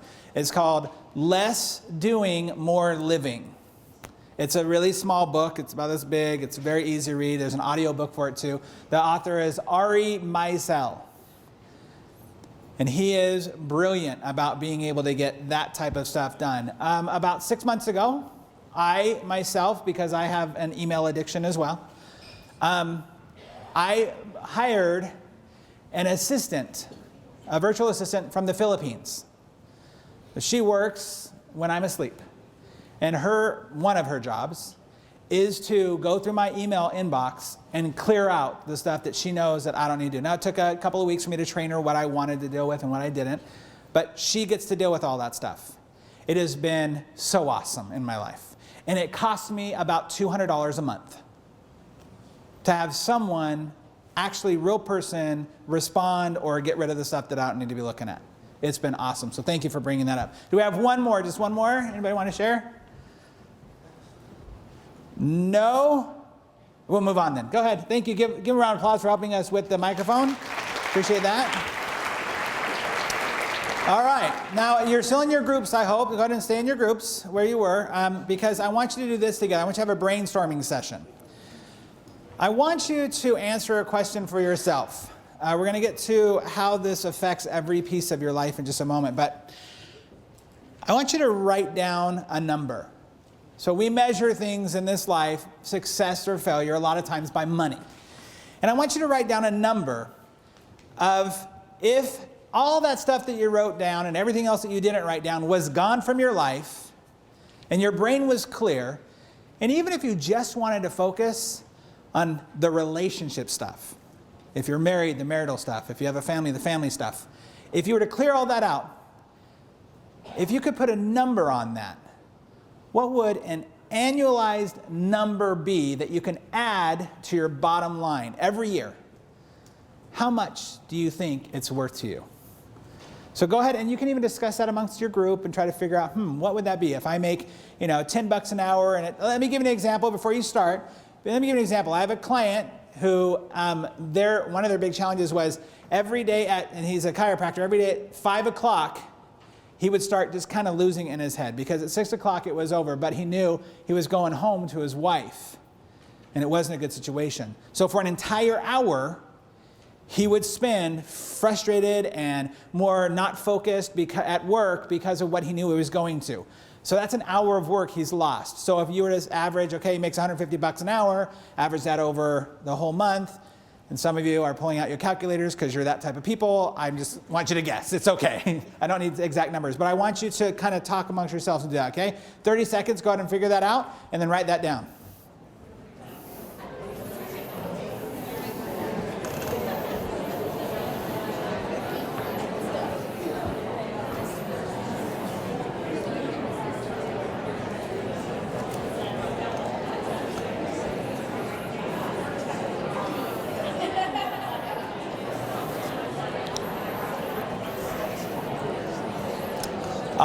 right, good job. All right. Who did a good job with that? Who was proud of themselves and figuring out a number? Who figured out a number? Who did not figure out a number? Go ahead and write a number down. Whatever it is that pops up in your head, write it down. Go ahead, write it down.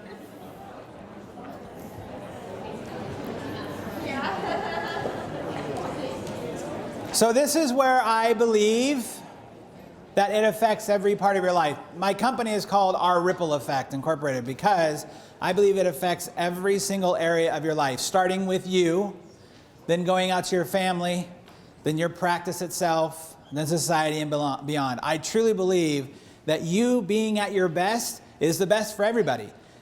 That when you're struggling and you're frustrated here, that it is a struggle and frustration for everyone.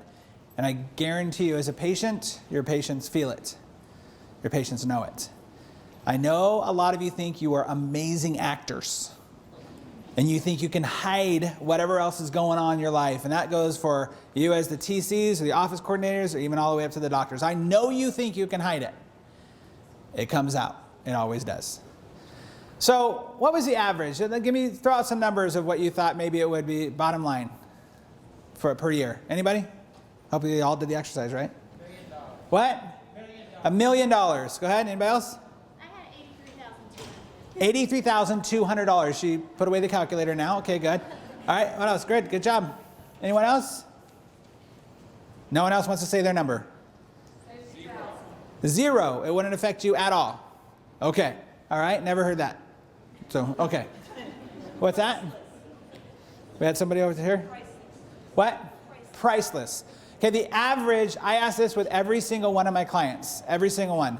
And we do a whole process and exercise within the average is, I'm going to skip through that one, sorry, is $250,000 is the average for a year. Now for some of you that might just be a month, and okay. But I know that if you were able to clear out all the clutter in your life, if you're able to not have to stress about your life, that you can add more to your bottom line. All right. We're going to do a little bit of a break here. I want everybody to stand up right where you are. Stand up. I want you to put your hands up in the air, just like this. I want you to turn to your neighbor. So everybody turn this way. No, everybody turn this way. Everybody turn this way. Turn this way, everybody. You shouldn't be facing anybody. If you're turned, all turned the same way I am. There you go. And go ahead and put your hands on their shoulders and rub their neck a little bit out. There you go. A little massage.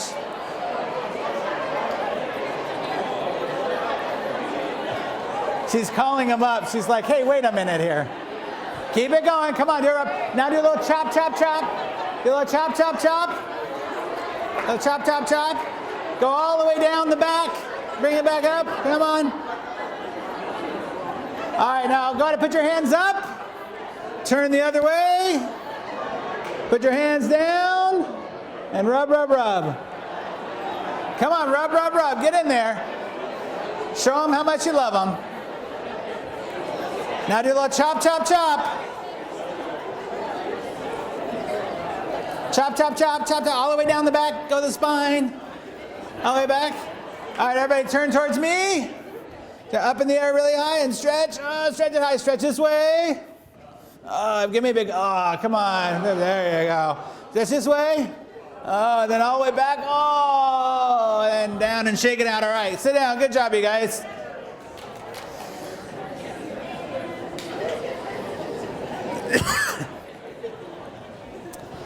So about 2 years ago, I had a full circle moment. I told you about how I got into the world of helping people with their relationships. And about 2 years ago, I had a client that I was working with in their marriage. And they came to me and said, Dino, this stuff is rocking in our marriage. Do you do anything for our offices? Because that's a whole nother family there, right? Have you realized you have your one at least, if not 20 work wives? And how many of you that are working in the office realize you have a whole bunch of new siblings that you did not ask for? And you're dealing with a whole bunch of different personalities. That's a family that if you don't know how to communicate with them, guess what? You will have a demise in your office as well. So we developed the map to see the demise of the office. Now, how did we do this? So people will hire myself and my wife to come out to their offices and do what we call body language training, where we talk about communication and really cool ways of doing it. It's a lot of fun. But what I do, sneakily, is I always say, hey, I need to come in the day before to observe. Now, by the way, if I ever come to your office, you do not tell anybody in your office that I'm doing a body language training. Because guess what? What happened? All day long, you'll have people walking around like this. Please come in, Dino. And they'll walk, they got sticks up there, but all day long. It's terrible. Don't do it. So what we did is we came in the day before and we would observe for 4 or 5 hours and just watch and see how people react and see how the clients react to everybody in the office, to see how the doctor reacts and relates to the people in the office. It's awesome. How many like to watch people watch? Anybody likes people watch? It's fun. It's a lot of fun. It's a little bit of a surprise the next day when I say, oh, so I was watching your body language all day. And they're like, what was I doing? As if I'm going to change my mind now because I've watched them for 5 hours. So we created the demise, and we've been able to watch what happens in people, not just with the clients, but more importantly with what's happening with the children. And I'm not trying to insult anybody, but the people in the office that I consider to be the part of that family. And so I found the 6 steps to office sabotage and ultimate demise. Do you think it's important to know, irregardless there it is, of the numbers, if your office is on a thriving scale or a dying scale?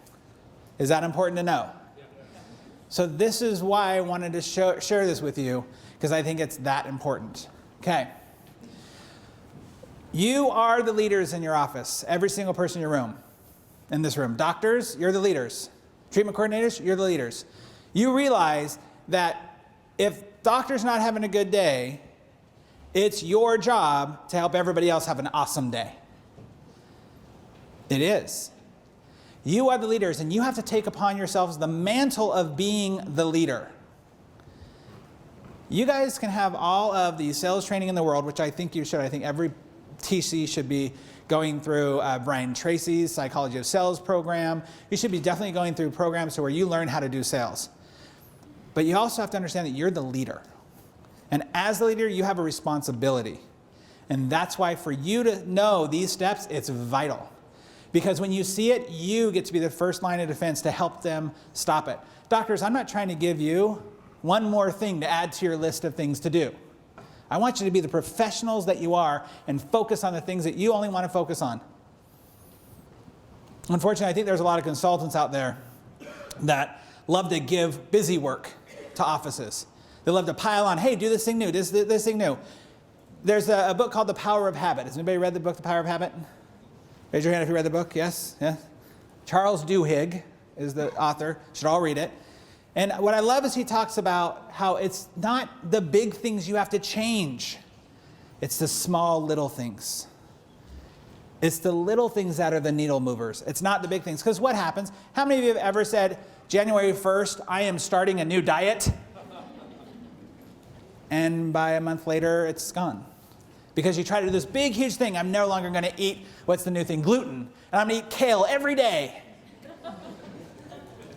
Cut to 2 weeks later, you're at McDonald's again. Because we try to do this big, huge leap, and all it takes is these little tiny things. But you're the leaders. I want you to get that. Turn to your neighbor and say, you're the leader. Turn to your other neighbor and say, I'm a better leader than you.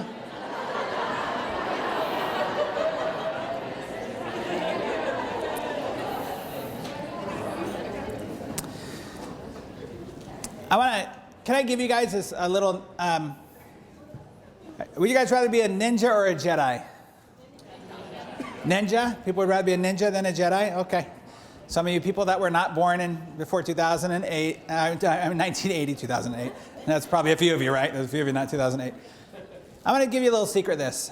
I want you to notice something interesting about this person here. What do you think about that picture of that person right there wearing a jacket? What do you think about them? Authority. What else? Clinical. What? Sterile. Okay. I'll take authority first. Let's go with authority. What's that? Confident. Does she know what she's talking about, probably? Yeah. Why? She's an actress, guys. She's a model. She's a paid model to wear a white jacket. But you all immediately thought, oh, authority, confident. So I'm just going to give you a little thing. This is a little ninja tip that I love to do, and I will prove it to you with numbers. If you want to be able to simply and easily transfer authority from you as the doctor to anybody else in the office, especially the TCs, you should be wearing a white jacket. Does the white jacket say doctor on it? Is it unethical to wear a white jacket? Obviously, this actress didn't think so. What does the white jacket do? It transfers authority from the doctor to you.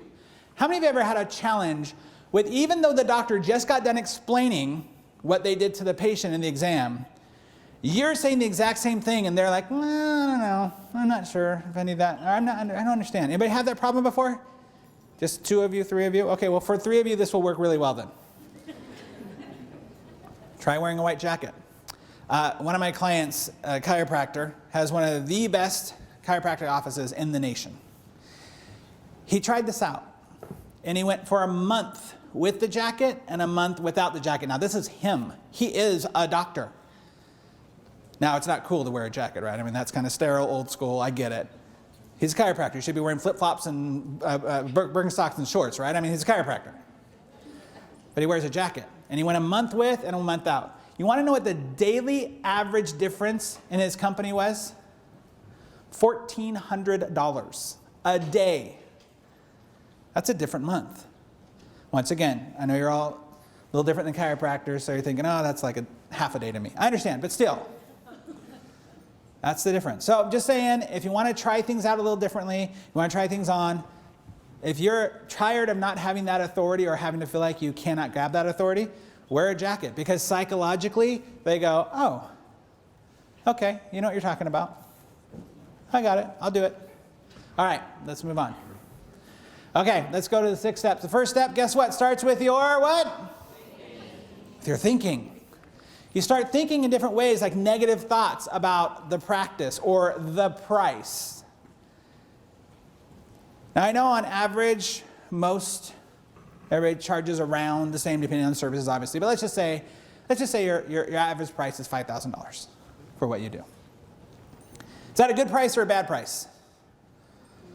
No, come on. Is that a good price or a bad price? What? Neither. What is it?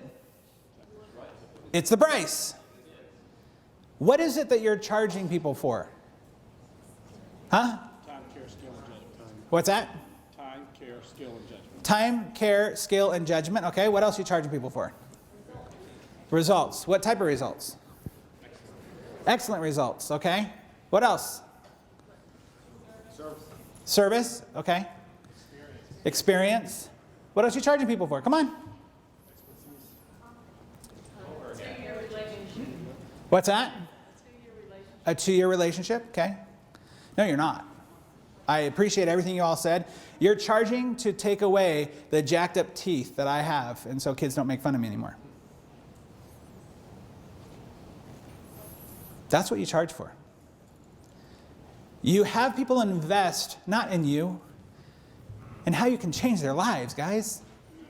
This is that personal to me. I want you to get that. That you can go to school all you want, you can go to all the different seminars you want, but at the end of the day, all that matters to me is that you can take care of me. That's what you're charging for. So, as a TC, and I want to talk specifically to you TCs right now because you're the sales force of the company, yes? You all get that, right? The company lives and dies with you being able to be good at your job at selling or not, right? That's not the doctor's job. The doctor did not go to school to be a salesperson. Let me just tell you, if you are not 100% confident in the value, what's the word? Value. The value that you and the doctor and everybody a part of your team creates for every single person that walks in that room, you should not be in that job. And I don't mean this as a threat or anything bad. I hope you feel what I'm saying. It's that important. You have to know that the value that you're giving to them is far beyond the $5,000. It is far beyond the time and the treatment and the relationship and all. It's far beyond that.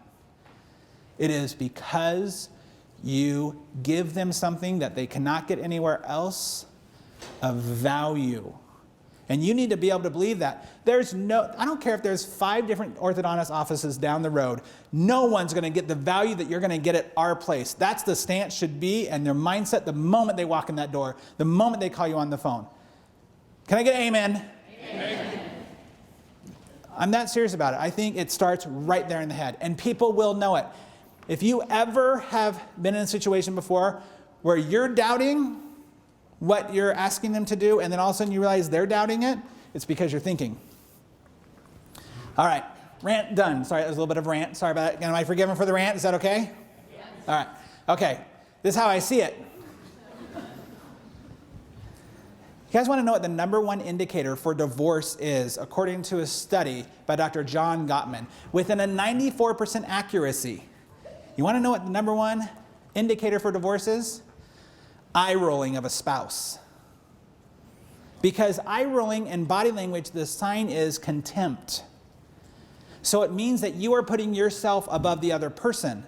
So what happens is when I go and I do my observation, guess what happens? I watch and I see which treatment coordinators or which team members or even which time the doctor rolls their eye. The doctor goes in, tells them something to do, and they, okay. Oh, guess what they're thinking? Contempt. If it works in marriage with divorce indicator, it definitely works in your office. All right, we're going to speed through these. The next one is speaking negatively. The little tiny things, little jabs that you like to get in there. The murmuring about patients first. Of course, everybody loves to talk about their patients and how awful their patients are and how wonderful they are compared to their patients. And if I was a patient, I would never be like them. We all like to speak like that. You gossip. You have passive-aggressive behavior towards starting with other people in the office, can be the doctor, but even your patients. Then we step down to you form little cliques. This is something I hear often. The back office and the front office aren't getting along very well. Why is there a back office and front office? I loved the presentation before me that talked about how every single person in the office is trained on accepting a phone call. You have to have that ability to make sure the cliques in your office get dissolved real fast. And it doesn't just mean the front office, back office. It could be people who are all going through a divorce at the same time. Or people who all have kids the same age. They form these cliques. This is where the staff comes into play. When I know that this is going on and I see it, I know there's an infection happening. And it will rapidly, what's the word? Rapidly tear the office down. The next step is they start to build wedges. And this is one is very sensitive because why I started getting involved with orthodontists, dentists, and chiropractors is because of this. When I'm dealing with their relationships, I often will come in to a situation where a spouse feels like they're on the outskirts of the business that really, if the business doesn't do well, does it affect the spouse? Yeah, absolutely. In my podcast that I talked about earlier, I always ask the entrepreneurs this, whether they're with the whether a member of the office or not, whether they're in the business or not, I ask, okay, I know your spouse isn't in the business with you, but every decision you make in the business affects them too. How do you effectively make those decisions? It stumps some people. Oh, we really don't. We're kind of bad at that. We really don't talk to each other about this. But this evidence against other people that happens when it starts to build wedges, often I will see it against the wife of the practice. And I'll hear this murmuring, or I'll see when the wife comes. I often do request that when I'm there for their observation day, if the wife does not work in the office, and excuse me for saying wife because, what is it, like 95, 97% of orthodontists are all male, yes? More? Okay. No? What, is it less? 50? Not in my experience. Okay. So let's just say a majority of them. The classes are now 50-50. Oh, the classes now. Okay. So most of the people I deal with are pretty much, I'm dealing with more male doctors with wives. Okay? So is that about correct? So my point is this. I'm going to use that example because I see this happen where I have the wife come in just to do a visit or whatever because I want to see the reaction that the people in the office are giving her because it lets me know where the wedges are. Okay. The last one is they emasculate the doctor. So in some of my trainings, what I'll do is I'll have the doctors come up to a stage like this, and I'll have them come up and just say, hi, my name is Dr. So-and-so, and I'm with this practice, and whatever, thank you very much, and get off the stage. And I'll be able to pick out which guys have been emasculated by their office and feel like they have no power and feel like their manhood is being questioned every day by one move. Anybody interested in what that move is? No? Okay, we won't tell you that move. That's fine. We'll move on. Who wants to know what that move is? It might scare some of you, but I'm trying to give you an education so that you can change it, because you can change the way you think, you can change the results that you get based upon your body language. I'm going to prove it to you in a second. So this is what happens. The doctor typically wants to change policy or procedure. It lasts for a couple of days, and then they go right back on to doing what they're doing because they don't want to rock the boat, and it's too much for them to actually be the leader. This is the sign. It's called the fig leaf. Who said yes? Yeah? Have you seen that? It's called the fig leaf. If you notice yourself in your office meeting standing in front of your team like this, if you're trying to initiate policy like this, it's because you feel like you have no power. And now I'm going to ask you questions based on why she's like, what? That's crazy. Okay. I'm going to show you something in a minute. It's called the fig leaf for a reason. Women do it too, by the way. But what it is, it covers up the most vulnerable and manly part of a man. And when he's in a group of women, I will see which guys feel like they're emasculated based upon this. It's just a body language. Now, how do you overcome this? You guys ready? Ready to who would like to know how to overcome this? Who would like a really cool body language move that will give you confidence every time if you do it? Anybody? Yeah? Go ahead and stand on up. Stand up where you are. We got about 15 minutes, people. Stay with me, yes? We're good? All right. We got about 15 minutes left. How many have you learned one thing so far? One thing, yes? Okay, not everybody. Okay, I'll get to all of you, I promise, in a moment. You're going to learn something right now. How many of you guys are having an okay time with me? Okay? All right. All I want you to do is stand like Superman or Wonder Woman right now. Stand like Superman or Wonder Woman right now. As you're doing this, you're going to do this for 2 minutes. For how long? 2 minutes. Now, this isn't just, oh, cool body language mumbo jumbo. There's scientific fact behind what's happening right now in your brain.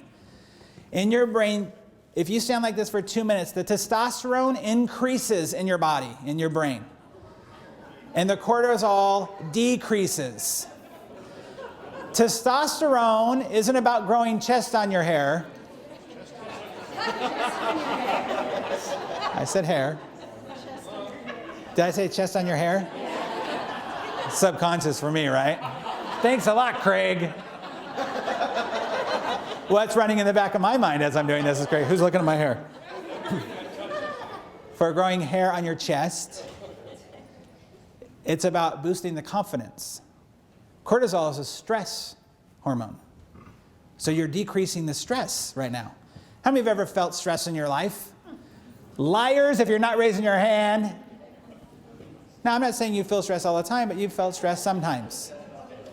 How many of you would like to have less stress and more confidence in your life? This is all it is, right here. If you're getting ready to go into an employee evaluation and you just hate the confrontation stuff.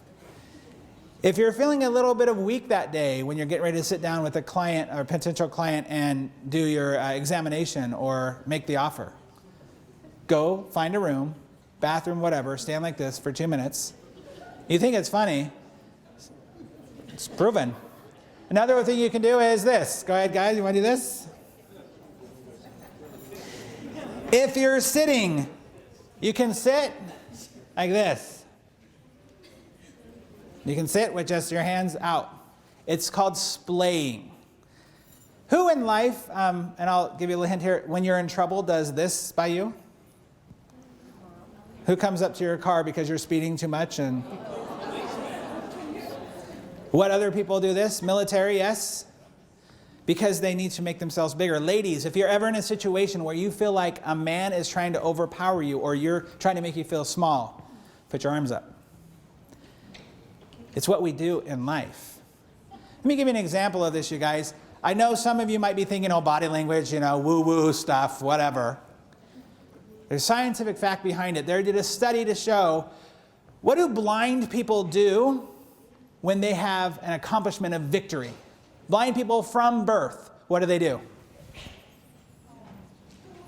They've never seen it. They're not mirroring anybody. It's because in their body it says, do this for victory. I love it. You guys did a great job. Sit down. Go ahead. So the death. What do I mean by the death of the office? There's two ways that I see, there's actually more than that, but two main ways that I see the death of the office. Number one is you have a high team member turnover. And it doesn't matter what department, you just keep seeing these team members just turn over. And the other thing is that your profits have flatlined. If you put into place and if you account for inflation and all that fun stuff, it's flatlined. It can still be successful, but it's flatlined. Those are the two ways I see the death of an office. Now, what we did is just like the thriving slope, I had to create something for people that can help them thrive in their business. And so I created what I call the core. And the core is about creating a culture of success. A culture that helps you move that needle. Because that's what it's all about, right? Small, little things to help you move the needle. Do you know what your culture in your office is? Because you have one. You get that, right? Everybody has a culture, whether you intended for it or not. And what I mean by culture is this. If you have consistent late show-ups, if you have there's this gossip that always happens in your office, if you're always having to deal with other people's problems, if you have people who just don't show up for their appointments and think that it's okay. I was in an office 3 months ago. I was in an office 3 months ago where we did our training, our body language training in the morning. And so they were taking the whole morning off, and afternoon was just going to be for office work. And they left that on the voicemail, on the answer machine to say, hey, we're not in today, we're at a company training. We will be back in the office for office work at 2 o'clock. Well, at 2 o'clock, I was supposed to have a meeting with that doctor to talk about my program. I'm sitting in the waiting room, just waiting for him to finish up a couple of things he had to do. And actually, he actually had 2 patients that he decided he would see that day that were already scheduled. I'm sitting there, and all of a sudden, there's 5 patients with me in the room. And then there's a lady that just walks in the office and says to the front office person, who none of them were ready for the day, because they're at the training. She says, I missed my appointment last week, so I thought I'd just drop in because I heard that on your voicemail that you would be here at 2. And the office person said, oh, okay, thanks for coming in. So sorry about that. Checked them in and sat them down. Doctor had 2 patients that he planned for. Now he has how many? 6. 6 patients. That's a culture problem. That means that the patient, I bet, has done that before. And that means that no matter what is said, because the way they said it on the phone, now it means, oh, we can just go in and just, oh, they're going to be at 2. If they're there, then they'll accommodate me.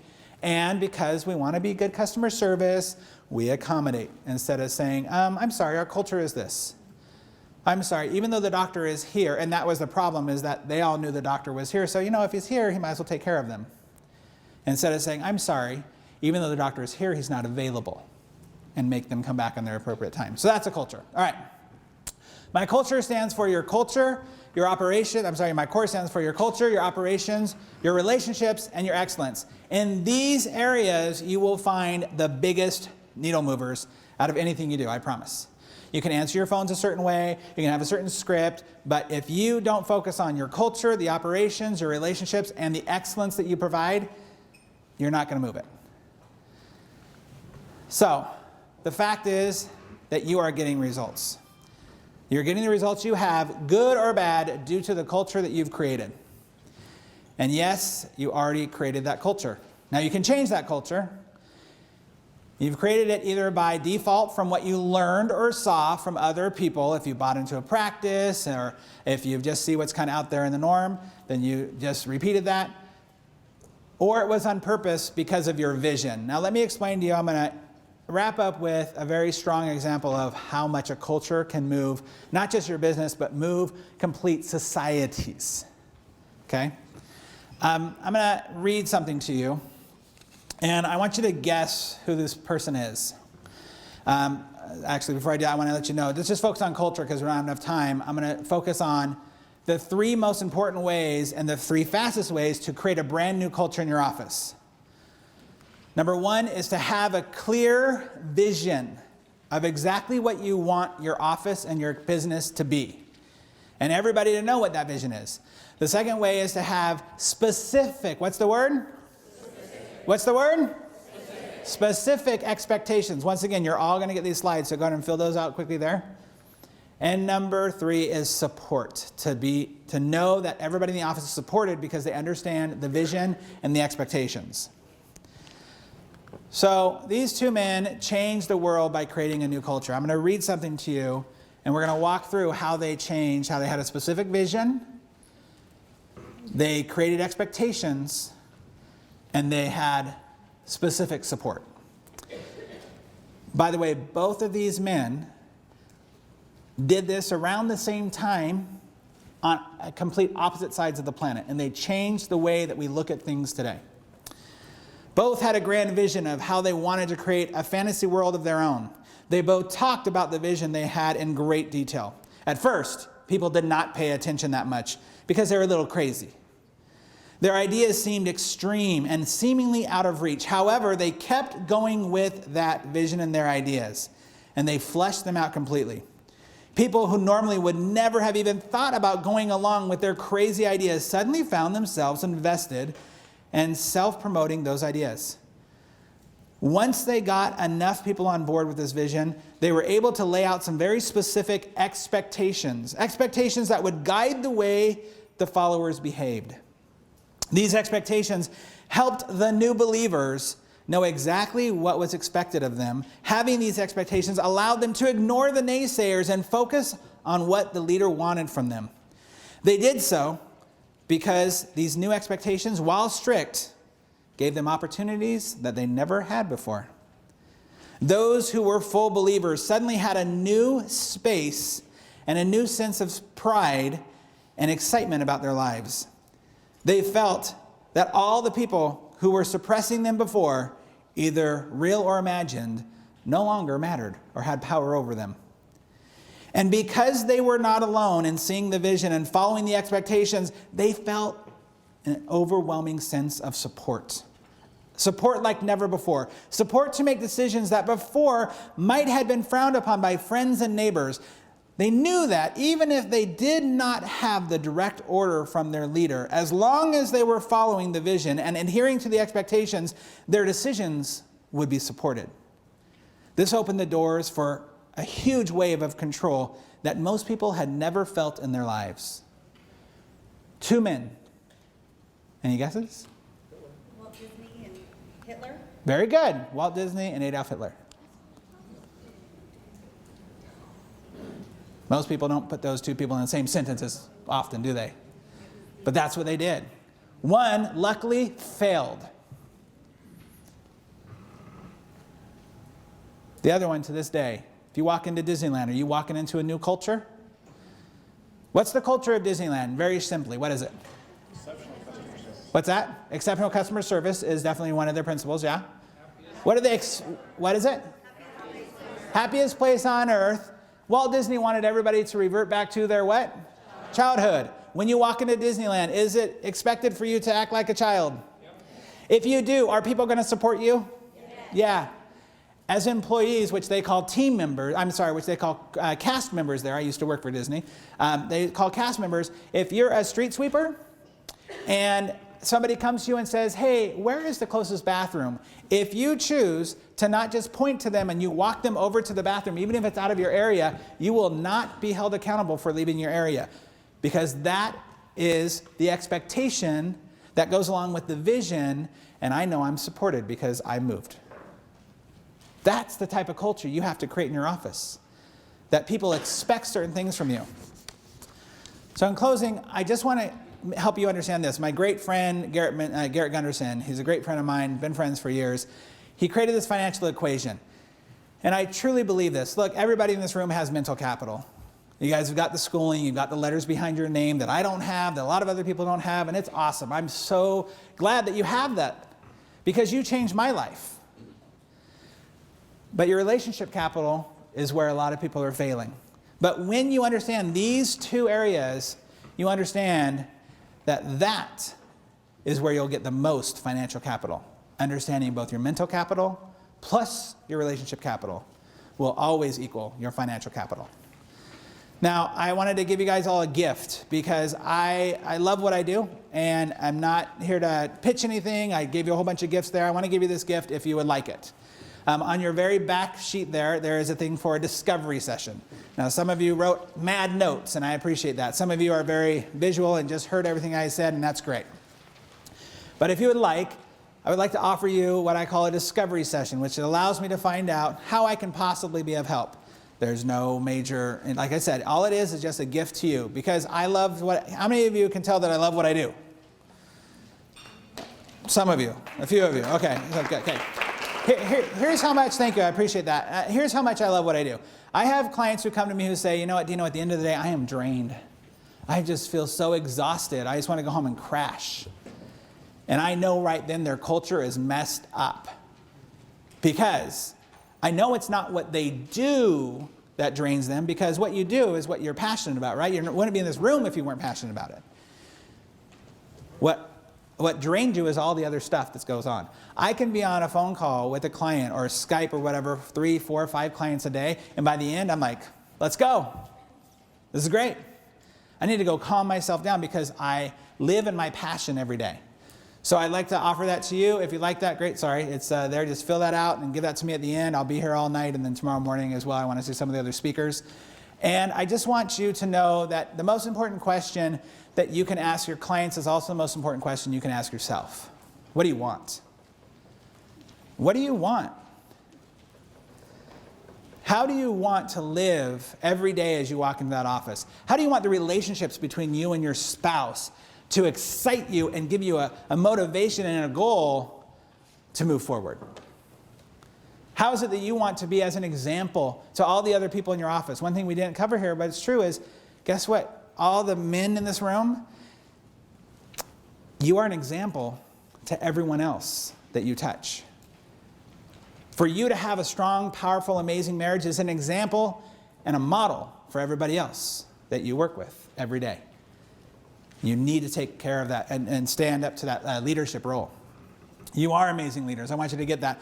Turn to somebody next to you and say, you're an amazing leader. Turn to the other person and say, I'm a better leader than you.